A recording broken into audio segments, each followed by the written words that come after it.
de l'Éternel ne s'épuise pas. Alors si tu es en train de m'écouter aujourd'hui et tu penses que Dieu t'a abandonné, si tu es en train de m'écouter aujourd'hui et tu penses que Dieu n'écoute pas tes prières, les difficultés que tu es en train de traverser, les moments difficiles dans lesquels tu te trouves, tu penses que Dieu t'a abandonné. Mais j'ai une très bonne nouvelle pour toi, bien-aimé dans le Seigneur, toi qui es en train de m'écouter. Alléluia. La parole de Dieu déclare que ses bontés se renouvellent chaque matin. Donc chaque matin, Dieu renouvelle ses bontés. Il renouvelle ses bontés pour toi. Ses bontés sont disponibles chaque matin. C'est pour cette raison qu'en tant qu'enfant de Dieu, le découragement ne doit pas faire partie de ton vocabulaire. Car les situations d'hier ne doivent pas te faire croire que Dieu t'a abandonné. Les situations présentes ne doivent pas te faire croire que Dieu t'a abandonné. Alléluia. Parce que j'ai cette ferme assurance au travers de la parole de Dieu que demain sera meilleur. Car la parole de Dieu déclare ceci: les pleurs peuvent durer toute la nuit, mais la joie vient avec le lever du soleil. La nuit peut être longue, mais le jour finira toujours par se lever. Alléluia. En quelque sorte, il y a un commencement pour toute chose, il y a une fin pour toute chose. La situation que tu es en train de traverser aujourd'hui a un commencement, et toute chose qui a un commencement, certainement, a aussi une fin. Alléluia. On ne pense pas que la situation que tu es en train de traverser aujourd'hui est une situation permanente. Il n'y a rien qui est permanent sous le soleil. Alléluia. Mais la bonne nouvelle que j'ai pour toi, bien-aimé dans le Seigneur, c'est que les bontés de l'Éternel se renouvellent chaque matin. Et c'est pour cette raison que nous, en tant qu'enfants de Dieu, on doit constamment renouveler, alléluia, notre expectation. On doit constamment renouveler, alléluia, notre espoir. Chaque jour, ton espoir doit être renouvelé. Même si hier n'était pas meilleur qu'aujourd'hui, tu dois toujours avoir ton espoir que les bontés de l'Éternel se renouvellent chaque jour. Alléluia. Peu importe la durée de la nuit, le soleil finit toujours par se lever. Alléluia. Nous devons toujours comprendre et nous devons toujours garder cela, bien-aimé, dans les moments difficiles ou dans les situations que nous traversons, car rien n'est permanent pour ceux qui sont en Christ. Alléluia. Lamentation chapitre 3 verset 19 à 25 dit ceci. Alors j'ai dit, je n'ai plus d'avenir, je n'ai plus d'espérance en l'Éternel. Verset 19. Souviens-toi de ma détresse et de ma misère, de l'absinthe et du poisson. Moi, je m'en souviens bien et je sombre. Verset 21. Voici ce que je veux méditer pour garder espoir. Verset 22. Les bontés de l'Éternel ne sont pas épuisées, ses compassions ne prennent pas fin. Verset 23. Elles se renouvellent chaque matin, que ta fidélité est grande. Verset 24. Je le déclare, l'Éternel est mon bien. C'est pourquoi je veux m'entendre à lui. Verset 25. L'Éternel a de la bonté pour celui qui compte sur lui, pour celui qui le recherche. Alléluia. Bien-aimé dans le Seigneur, la parole de Dieu dit ceci: l'Éternel a de la bonté pour celui qui compte sur lui et pour celui qui le recherche. Alléluia. J'aimerais que vous écriviez ce verset biblique, ce passage biblique. Vous allez méditer ce passage biblique. Certainement pour ceux-là qui, parfois, perdent espoir lorsqu'ils sont submergés par leurs problèmes, par leurs défis. Vous pouvez lire ce passage biblique de Lamentation chapitre 3 et ça va vous édifier. C'est très important. Et je dis toujours ceci aux enfants de Dieu, que votre source, votre énergie, vous devez la prendre dans la parole de Dieu. Parce que la parole de Dieu est là pour faire quoi? Pour vous fortifier. Lorsque vos pensées vous font comprendre que vous avez échoué, lorsque vos pensées vous font comprendre qu'il n'y a plus d'espoir pour vous, la parole de Dieu est là pour effectivement vous dire ce que Dieu pense de vous. Parce que vos pensées ne pourront jamais vous dire ce que Dieu pense de vous. Alléluia. Vos pensées, vos émotions ne pourront jamais vous dire ce que Dieu pense de vous et ce que Dieu pense de votre vie. Et la parole de Dieu en elle-même sera toujours là pour vous dire effectivement ce que Dieu pense de vous. Donc si vous ne méditez pas la parole de Dieu, ça sera difficile pour vous de connaître ce que Dieu pense de vous. Et lorsque je lis la parole de Dieu, et lorsque je lis Lamentation chapitre 3, la parole de Dieu me dit que les bontés de l'Éternel ne sont pas épuisées. Non, si la parole de Dieu me dit que les bontés de l'Éternel ne sont pas épuisées, et que présentement je me trouve dans des situations difficiles, des situations de désespoir, à qui dois-je croire? Qui dois-je croire? Je dois croire à ce que mes pensées me disent? Je dois croire à ce que les situations que je suis en train de vivre sont en train de me présenter? Ou je dois croire à la parole de Dieu? C'est la question qu'il faut toujours se poser, bien-aimé dans le Seigneur. Est-ce que je dois croire à ce que je suis en train de vivre, à ce que les hommes disent ou pensent de moi, ou ce que mes pensées et mes émotions sont en train d'appliquer dans ma tête, ou bien je dois croire à ce que Dieu dit? Alléluia. En ce qui me concerne, bien-aimé dans le Seigneur, je vais toujours écouter ce que Dieu dit. Parce que Dieu, il me connaît, c'est lui qui m'a créé. Alléluia. Je n'appartiens pas à ce monde, bien que je suis dans ce monde. Alléluia. J'appartiens au royaume de Dieu. Je suis un enfant de Dieu. Alléluia. Je suis héritier des promesses de Dieu. Alléluia. Mon identité ne se trouve plus dans ce monde, mais mon identité se trouve en Christ, qui est assis au-dessus des principalités, des autorités, des dominations dans les lieux élevés. Il est assis au-dessus de toutes choses. C'est là où mon identité se trouve. Alors ma nature divine, alléluia, ne dépend plus des conditions et des circonstances physiques et humaines. Je ne suis plus défini par ce qui se passe autour de moi. Je ne suis plus défini par ce que les hommes disent. Je ne suis plus défini par les échecs de ma famille. Je ne suis plus défini par les liens générationnels de ma famille, mais je suis défini par le sang de Jésus-Christ. Alléluia. Mon identité en Christ. Alors, qui dois-je alors écouter? Dois-je écouter mes émotions, mes frustrations, alléluia, mes échecs? Je dois suivre ce que Dieu dit. Bien-aimé, je vais toujours suivre ce que Dieu a dit. Alléluia. Parce que ce que Dieu dit, alléluia, c'est ça qui est la vérité. Ce que Dieu dit me concernant, c'est ça qui surpasse toute autre chose. Ce que Dieu dit me concernant, alléluia, c'est ça qui définit ma destinée. Bien-aimé dans le Seigneur, j'aimerais te faire comprendre ceci. Nous pouvons nous contenter du peu dans notre vie et rester dans un quotidien dans lequel nous sommes résignés à vivre. La plupart d'entre nous, nous vivons dans un désespoir. Bien que nous servons Dieu, nous sommes plus submergés par le désespoir de nos échecs que par l'espoir que nous apporte la parole de Dieu. Nous sommes plus submergés par le désespoir de nos échecs, de nos limitations, que par l'espoir que la parole de Dieu nous apporte. Et c'est pour cette raison que Dieu lui-même le dit dans le livre de Hébreux chapitre 12 avec conviction qu'il est impossible de plaire à Dieu sans la foi. Alléluia. Car celui qui s'approche de Dieu doit croire qu'il existe et qu'il est le rémunérateur de tout cela qui le cherche diligemment. C'est ce que Hébreux chapitre 12 nous dit.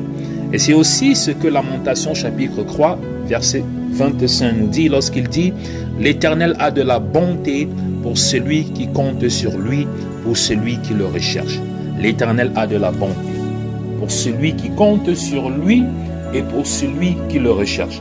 Bien-aimés dans le Seigneur, lorsque vous venez dans la présence de Dieu, c'est Dieu que vous venez chercher, ce n'est pas un homme que vous venez chercher. Alléluia. C'est Dieu que vous venez chercher, mais ce n'est pas un homme que vous venez chercher.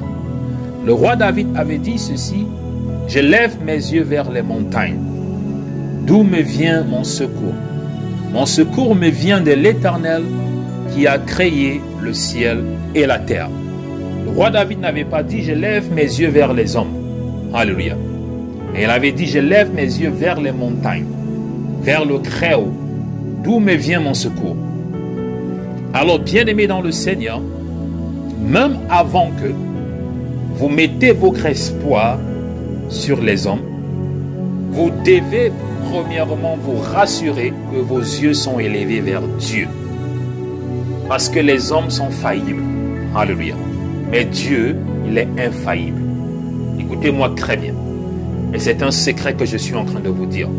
Lorsque vous commencez à mettre vos yeux sur Dieu, vous n'allez plus jamais marcher dans le désespoir. Parce que lorsque les hommes vont échouer, si vous avez placé votre espoir sur les hommes, alors vous allez aussi tomber avec eux. Votre espoir va se transformer en désespoir. Parce qu'il arrive à un moment où tous les hommes sont limités. Mais Dieu, il est illimité. Alléluia. Il est infaillible.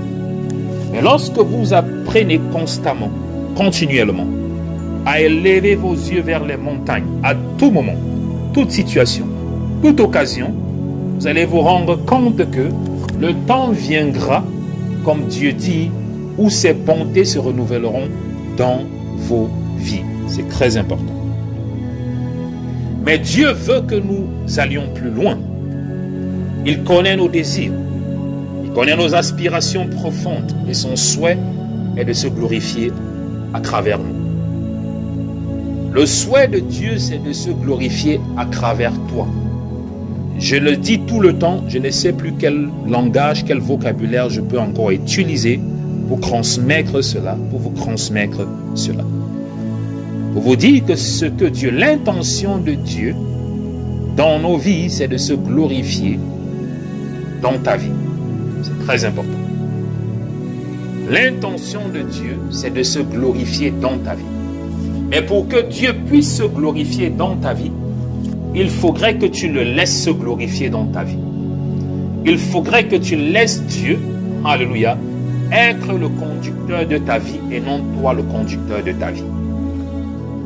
Tu ne peux pas vouloir être le chauffeur de ta vie et espérer que Dieu sera dans ta voiture avec toi. Impossible. Si tu veux que Dieu se glorifie dans ta vie, bien-aimé dans le Seigneur, tu dois apprendre à te reculer et laisser Dieu être le chauffeur de ta vie. Tu dois laisser Dieu t'amener là où il veut t'amener. Parfois, Dieu nous demande de ne pas faire certaines choses, mais dans nos désirs et dans notre cupidité, nous forçons et nous choisissons de toujours continuer à faire cette chose-là. Mais la question que je pose toujours, elle est celle-ci. Entre Dieu et toi, qui connaît plus que l'autre? Entre Dieu et tes pensées, entre les pensées de Dieu et tes pensées, quelles sont celles qui sont souveraines? C'est la question que je pose toujours aux enfants de Dieu. Et c'est la même question que je me pose souvent de temps en temps. Lorsque je vais prendre certaines décisions, je me pose toujours la question de savoir si celle-ci, est-ce que ce que Dieu a dit ou bien ce que je pense? Qu'est-ce que Dieu a dit? Toujours. Je me rassure toujours de me poser la question de savoir qu'est-ce que Dieu a dit. Parce que je sais que ce que Dieu a dit, c'est quoi? C'est souverain. Je sais que Dieu ne ment jamais. Je sais que Dieu dit toujours la vérité. Donc, lorsque Dieu veut te conduire sur un chemin, tu dois suivre le chemin dans lequel Dieu veut te conduire. Parce que Dieu ne peut jamais te tromper. Dieu ne peut jamais te mentir et Dieu n'est pas limité. Mais nous, les êtres humains, nous sommes limités en pensée, en réflexion, en puissance. Et la majorité de nos échecs et de nos problèmes sont dus du fait que nous avons voulu à un certain temps être les propres chauffeurs de notre destinée en mettant Dieu à l'écart. Ça veut dire que nous sommes ancrés dans nos destinées. On a dit que nous allons être le chauffeur de nos destinées. On a demandé à Dieu de sortir de la voiture. Et on a dit qu'on va conduire notre destinée là où on pense qu'on va conduire nos destinées.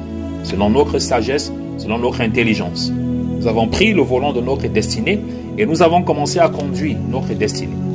Et la plupart du temps, nous ne connaissons pas la route, nous ne connaissons pas le demain, nous ne connaissons pas le futur, nous ne connaissons même pas ce qui est bien pour nous, nous ne connaissons pas ce qui va marcher pour nous.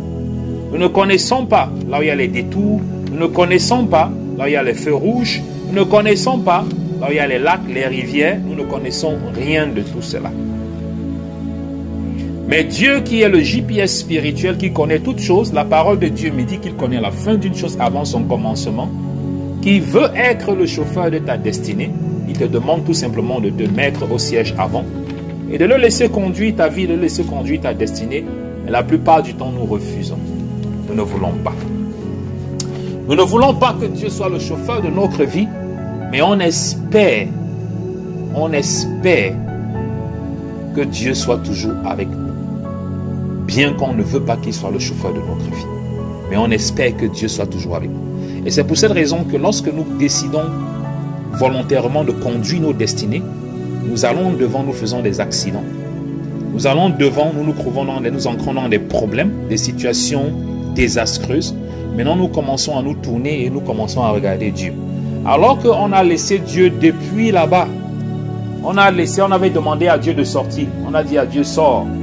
Moi-même, je vais conduire ma destinée. On l'a abandonné loin là-bas. Maintenant, lorsqu'on arrive là, il y a le feu rouge, il y a les problèmes. C'est là où maintenant on commence à dire, Dieu, tu es où? Dieu, tu es où? Dieu, tu es où? Dieu, tu es où? Mais tu as oublié que tu l'avais demandé de sortir de la voiture de ta destinée. Et que toi-même, tu avais volontairement décidé de conduire ta propre vie. Selon ton intelligence, selon ta sagesse, tu as décidé de conduire ta propre destinée. En ignorant les conseils, les préceptes de Dieu. Maintenant que tu arrives là au carrefour de si je savais, tu commences à te tourner et tu regardes et tu commences à dire Dieu, tu es où? Mais la bonne nouvelle que j'ai pour toi, bien-aimé dans le Seigneur, c'est que peu importe où tu te trouves présentement, Dieu n'a pas encore fini avec toi. Alléluia. C'est ça qu'on appelle l'amour d'un père. Peu importe la situation où tu te trouves présentement, Dieu n'a pas encore fini avec toi. C'est très important. Et là, c'est le facteur déterminant que tout enfant de Dieu doit comprendre. Là, c'est le facteur important que tout enfant de Dieu doit comprendre, doit saisir et doit faire quoi? Et doit fonctionner avec. Le facteur déterminant, c'est que Dieu n'a pas encore fini avec vous. Quelle que soit la situation, quel que soit le problème, là où tu te trouves présentement, alléluia, même si ça fait longtemps que tu avais chassé Dieu de la voiture de ta destinée, tu l'as demandé de sortir, Dieu n'a pas encore fini avec toi. C'est très important, bien-aimé dans le Seigneur. Et c'est ça que je vais te dire aujourd'hui.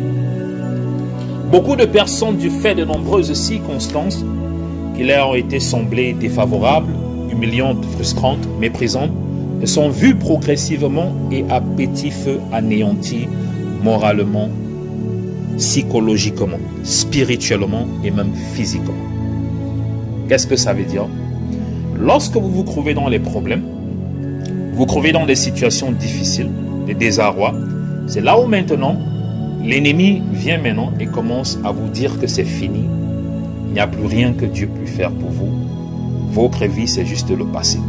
Et beaucoup d'enfants de Dieu commencent à vivre dans le désespoir. Ils commencent à vivre dans le désespoir. Ils commencent à vivre comme si il n'y avait plus rien que Dieu pouvait faire pour eux. Lorsque j'ai commencé ce message, j'ai commencé par lire le livre de Lamentation, chapitre 3. Et j'ai dit ceci pour tous les enfants de Dieu, que nous comprenons et nous saisissons cela. Dans le verset 22 de Lamentation, chapitre 3, la parole de Dieu dit ceci: les bontés de l'Éternel ne sont pas épuisées, ses compassions ne prennent jamais fin. Je le redis encore.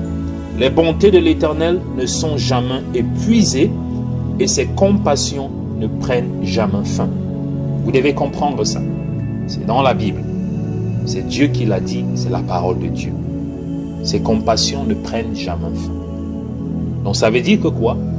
N'importe où nous trébuchons, n'importe où que nous tombons, les compassions de Dieu ne prennent jamais fin du moment où nous reconnaissons, alléluia, nous reconnaissons nos erreurs, nous reconnaissons que nous avons failli et nous élevons nos yeux vers les montagnes.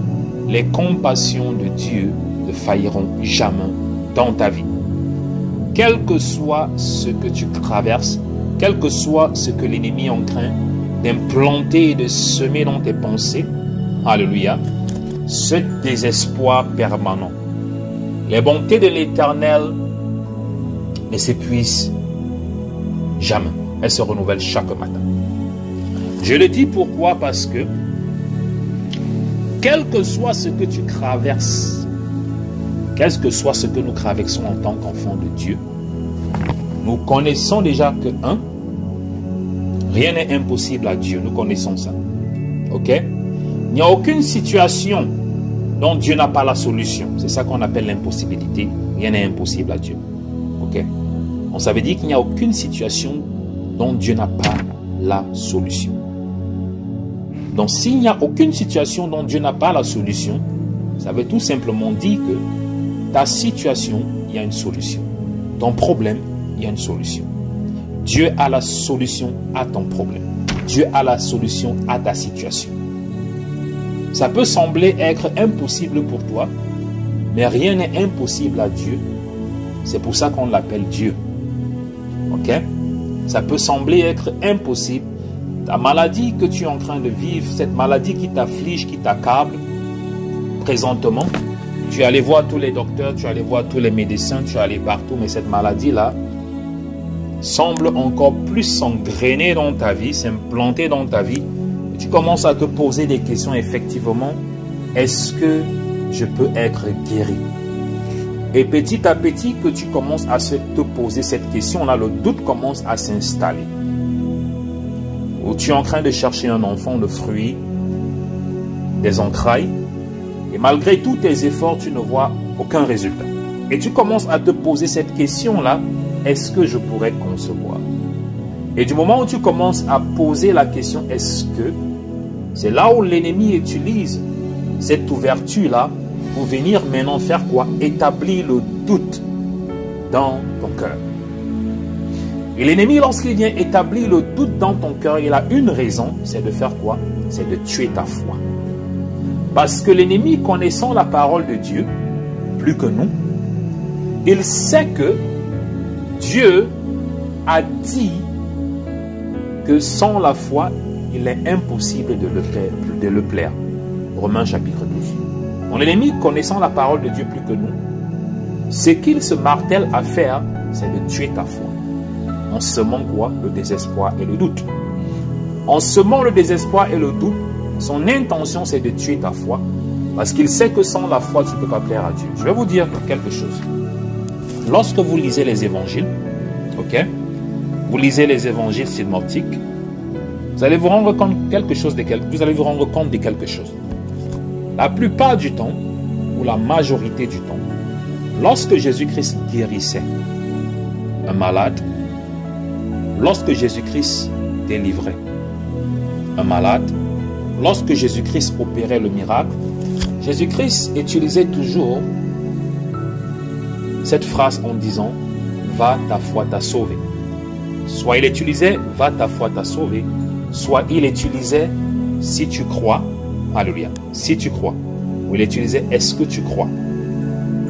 La plupart du temps, il y avait toujours ce facteur de foi, il y avait toujours ce facteur de croire.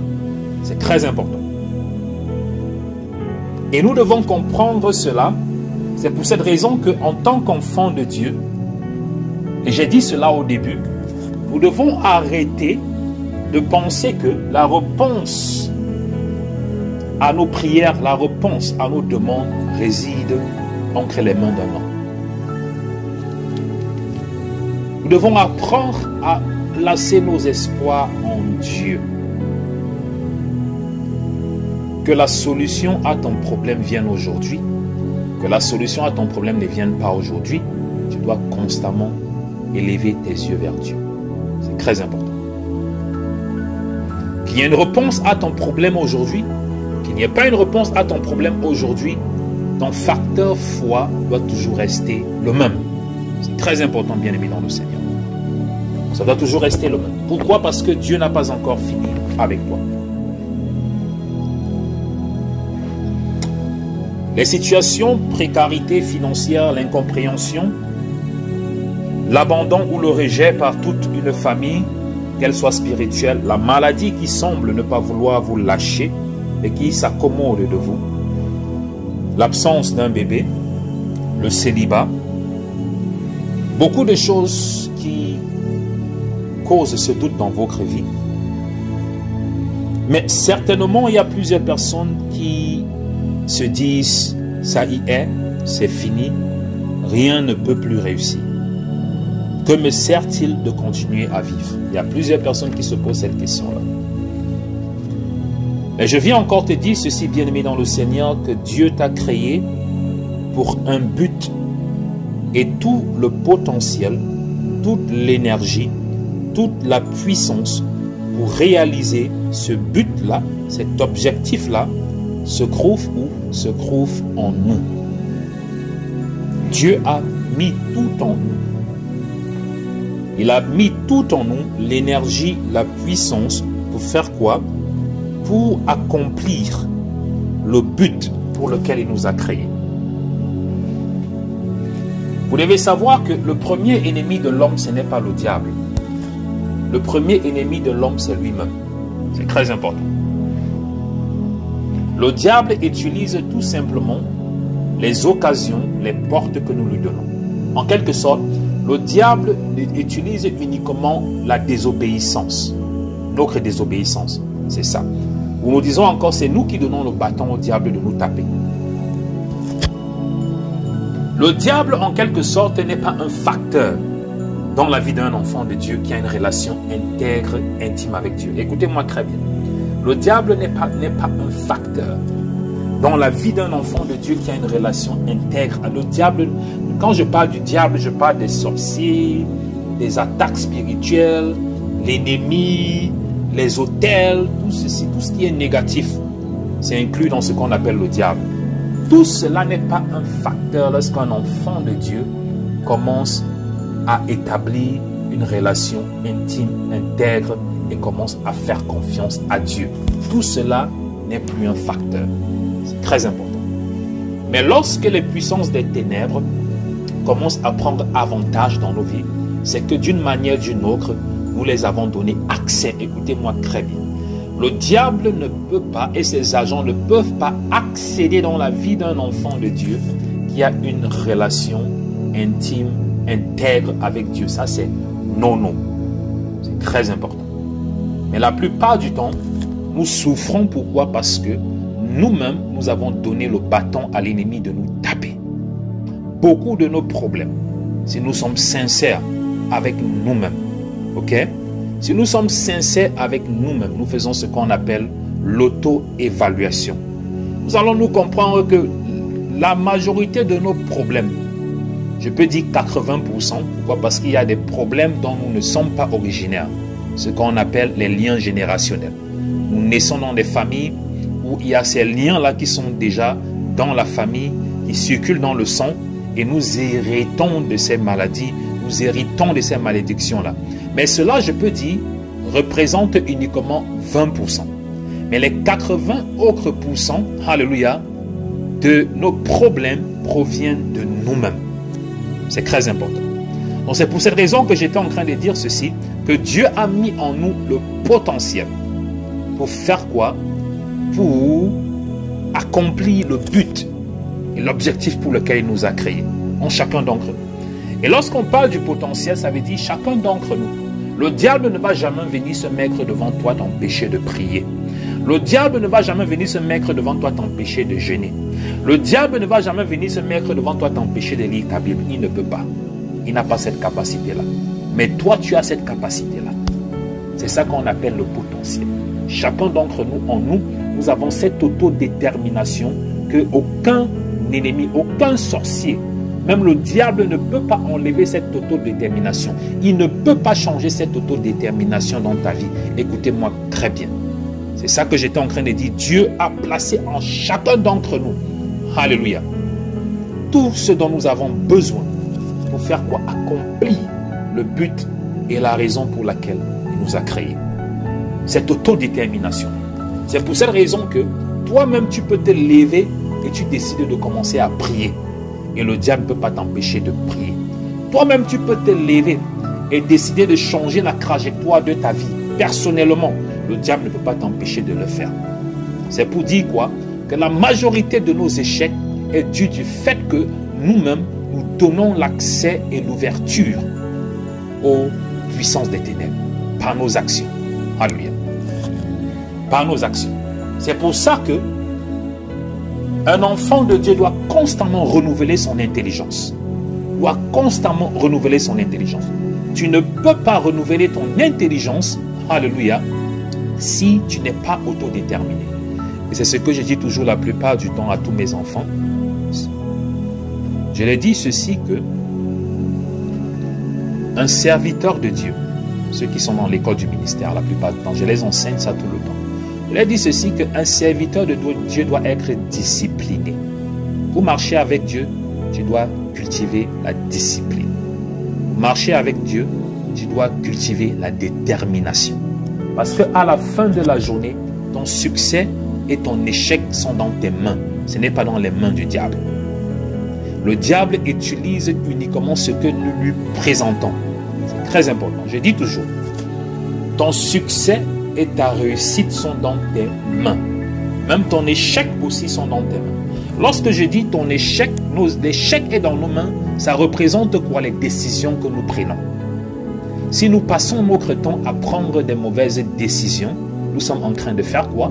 Nous sommes en train de programmer nos échecs. Nous sommes en train de le faire. Nous programmons les échecs dans nos vies au travers des décisions, des choix que nous faisons à la fin de la journée. Mais lorsque tu es déterminé, tu es discipliné, je dis toujours ça, et je les explique ça, je dis, la détermination et la discipline premièrement, c'est tu dois être discipliné, comme Paul disait ceci, je soumets mon corps. Il dit, je soumets mon corps. Il dit, j'amène mon corps à la soumission. C'est ce que Paul disait. J'amène mon corps à la soumission. Je soumets mon corps. Il était en train de dire ceci, que à un certain moment, vous devez faire des choses que votre corps n'apprécie pas. Je prends un exemple. À chaque fois que tu veux te lever pour prier, ton corps dit qu'il est fatigué. À chaque fois que tu veux gêner, ton corps te dit qu'il est fatigué. Mais si ce que tu veux uniquement suivre la voie de ton corps, tu ne vas jamais prier, tu ne vas jamais gêner. Mais à la fin de la journée, la décision revient à toi. C'est toi qui as la décision, ce n'est pas ton corps. Et dans cette autodétermination, le diable n'a rien à voir, il ne peut rien faire. C'est lorsque maintenant tu commences à décider de choisir la voie de ton corps et de refuser de prier et de refuser de gêner, c'est là maintenant que tu donnes l'accès au diable maintenant de pouvoir maintenant venir ancrer dans ta vie. Et lorsque je parle de discipline, ça veut dire que tu dois arriver à un certain niveau où tu pries, même lorsque tu ne veux pas prier. Écoutez-moi très bien. Et je dis toujours ça à tous les serviteurs. On ne prie pas parce qu'on veut prier. On ne prie pas parce qu'on veut prier. On prie parce qu'on doit prier. C'est ça qu'on appelle la discipline. Vous devez discipliner votre corps de telle façon que lorsque vous établissez un programme spirituel, ce programme spirituel doit surpasser les besoins de votre corps. C'est ça qu'on appelle la discipline spirituelle. La discipline spirituelle, c'est établir un programme spirituel dans lequel les besoins de votre corps ne peuvent rien changer sur ce programme spirituel. Si je dis que je dois me lever, j'établis un programme de prière, 7 jours de prière, je dois prier de minuit à 3 heures du matin. Je règle mon téléphone. À ce moment-là, lorsque minuit arrive, mon téléphone sonne, mon corps dit « dors, tu es fatigué ». Mon programme spirituel doit surpasser les demandes de mon corps. Je vais me lever, même si je titube, je vais aller m'asseoir et je vais commencer à taper la bouche. Je vais taper la bouche dans le sommeil, taper jusqu'à 3 heures. Même si je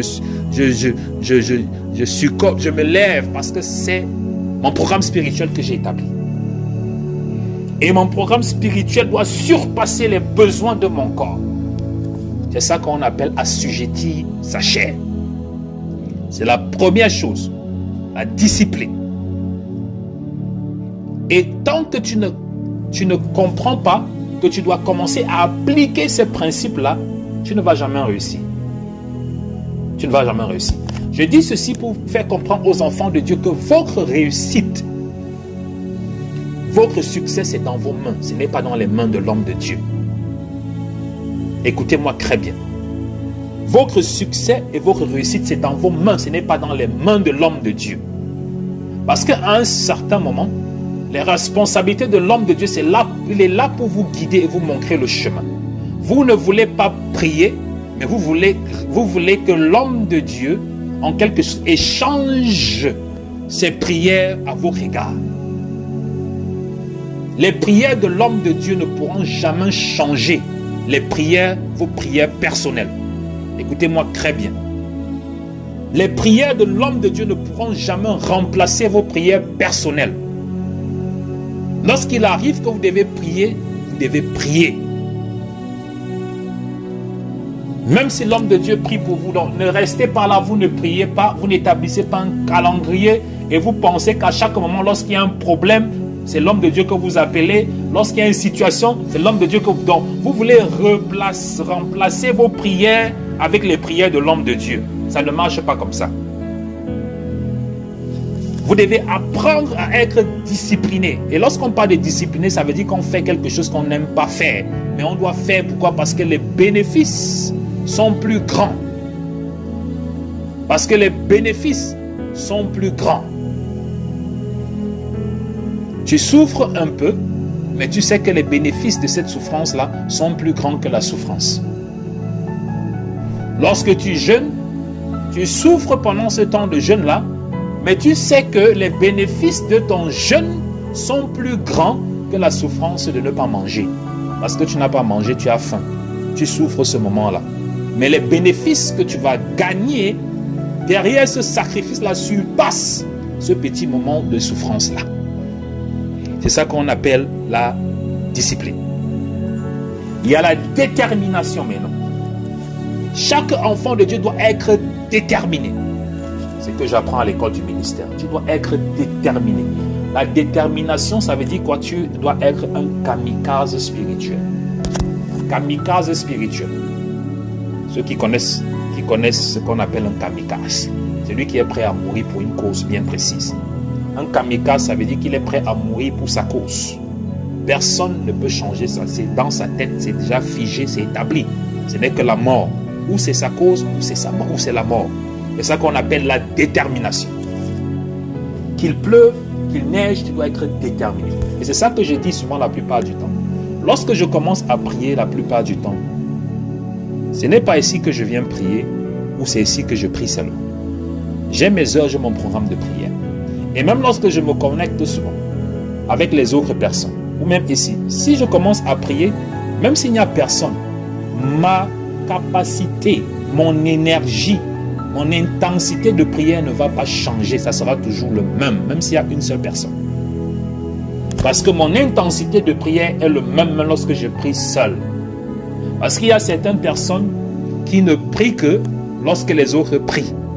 Il y a certaines personnes qui ne prient que lorsque on dit c'est l'heure de la prière. Il y a certaines personnes même qui ne prient pas. Pour cela, c'est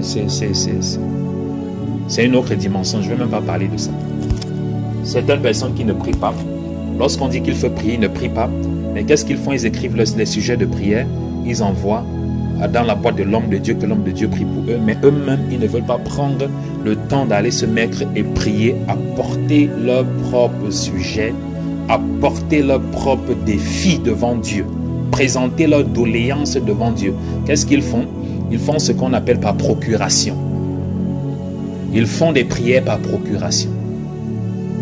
Et on est surpris qu'on n'a pas de victoire. Pourquoi? Parce qu'on n'est pas déterminé. La détermination, ça veut dire que tu te fixes un objectif, tu gardes tes yeux sur cet objectif et tu fonces sur cet objectif-là. Rien ne peut te décourager, rien ne peut t'empêcher, rien, quel que soit, tu as tes yeux sur cet objectif, tes yeux sont fixés sur ça et tu fonces sur cet objectif-là. C'est ça qu'on appelle la détermination. C'est ça que j'étais en train de dire, que si les gens prient, ils ne prient pas, ce n'est pas mon problème. J'ai déjà mes objectifs, mes yeux sont focalisés sur quelque chose de bien précis, quelque chose que Dieu m'a montré et mes yeux sont sur ça et c'est mon objectif que je dois atteindre. Que les gens prient, qu'ils ne prient pas, qu'ils jeûnent, qu'ils ne jeûnent pas, c'est leur problème, ce n'est pas mon problème. Parce que je suis déterminé, parce que je sais là où Dieu m'amène et je sais ce que je dois faire et rien ne peut me décourager, rien ne peut m'empêcher de toucher ce que Dieu a demandé que je touche. C'est ça qu'on appelle la détermination. Et lorsque vous combinez ces deux choses dont je suis en train de vous dire, la discipline et la détermination, il n'y a rien qui peut vous empêcher de réussir. Lorsque vous combinez la discipline et la détermination, il n'y a rien qui peut vous empêcher de réussir en tant qu'enfant de Dieu. Et on reconnaît un enfant de Dieu qui réussit par ces deux facteurs-là. Il y a bien d'autres, mais ce sont les deux les plus importants que j'aimerais souligner ce soir pour la vie de chacun d'entre vous. À un certain moment, je dis toujours ça la plupart du temps, il faut arrêter de s'amuser, il faut arrêter de jouer. La vie spirituelle, ce n'est pas les amusements. Ce ne sont pas les amusements. On vit, on a une seule vie, on n'a pas deux vies. Dans la vie que tu as maintenant, là, si tu la gaspilles, c'est fini, tu l'as gaspillé. Ne pense pas qu'il y a une deuxième vie. Je dis toujours ça aux enfants de Dieu. On a une seule vie, on n'a pas deux vies. Donc le temps que tu es en train de gaspiller, ta vie là que tu es en train de gaspiller maintenant là, tu as une seule vie, tu n'as pas deux vies. Donc tu gaspilles la vie s'il ne pense plus que tu auras une autre vie encore. Donc c'est pour ça qu'à un certain moment, en tant qu'enfant de Dieu, on doit savoir ce qu'on veut. On doit savoir ce qu'on veut à un certain moment. Tu dois savoir ce que tu veux. Qu'est-ce que tu veux dans la vie? Si c'est que tu veux marcher avec Dieu, Dieu t'a déjà montré tout ce que tu dois faire pour marcher avec lui. Et lorsque Dieu t'a déjà montré tout ce que tu dois faire pour marcher avec lui, maintenant tu dois être déterminé et discipliné. Tu dois être déterminé et discipliné. C'est très important. Alléluia. Nous devons marcher dans la détermination et la discipline. Et comme je dis toujours ça la plupart du temps aux enfants de Dieu, nous ne sommes pas ici pour perdre notre temps. Nous sommes ici pour apprendre, nous sommes ici pour évoluer, nous sommes ici pour réussir, nous sommes ici pour être des vainqueurs. Et pour être un vainqueur, on n'est pas un vainqueur en dormant. Il y a des choses qu'il faut faire. Alléluia. Nous devons comprendre ça. Je disais ceci, que Dieu n'a pas encore fini avec toi. Même si ta vie te paraît injuste, ce n'est qu'une impression, car ton Dieu t'appelle à faire de ta vie ce que tu veux qu'elle soit. Dieu t'appelle de faire de ta vie ce que tu veux qu'elle soit.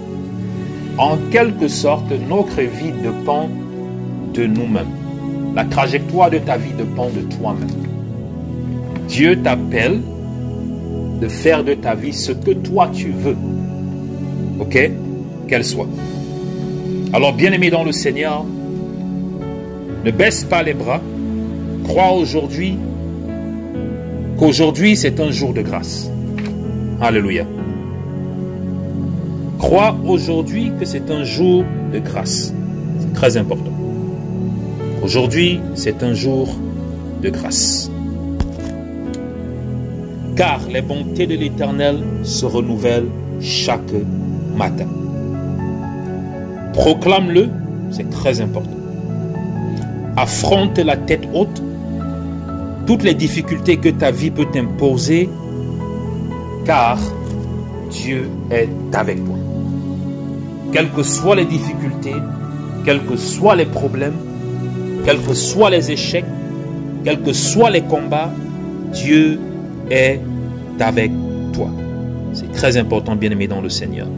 J'aimerais que tu suives ce que je suis en train de dire aujourd'hui, parce que le Saint-Esprit est déjà en train de parler à quelqu'un qui est en train de m'écouter. Alléluia. Alors, quel que soit ton problème, quelle que soit ta situation, quels que soient les challenges que tu es en train de traverser, bien-aimé dans le Seigneur, le Saint-Esprit veut te donner une nouvelle opportunité. Le Saint-Esprit veut te donner une nouvelle opportunité. Le Saint-Esprit veut faire quelque chose de nouveau dans ta vie, car les plans que Dieu a pour toi sont des plans de bonheur, de prospérité et pour te donner un avenir meilleur. Et tout ce dont tu as besoin de faire, bien-aimé, c'est de croire, de croire, de croire, de croire et de te lever, d'être déterminé et de dire, Seigneur, me voici. Seigneur, fais de moi ce que tu veux. Seigneur, change ma destinée, change la trajectoire de ma vie. Seigneur, je veux être un vase d'honneur dans ta maison. C'est ce que nous devons dire, bien-aimés dans le Seigneur. C'est ce que nous devons constamment proclamer et déclarer devant la présence de Dieu. Et certainement, le Dieu que nous servons, le Dieu qui nous ment, le Dieu qui nous donne une somnole, automatiquement se souviendra de toi et il changera la trajectoire de ta vie. Il essuiera tes larmes et il te donnera un nouveau départ. Alléluia. Car tu es un champion et tu es une championne dans les mains de Jésus-Christ.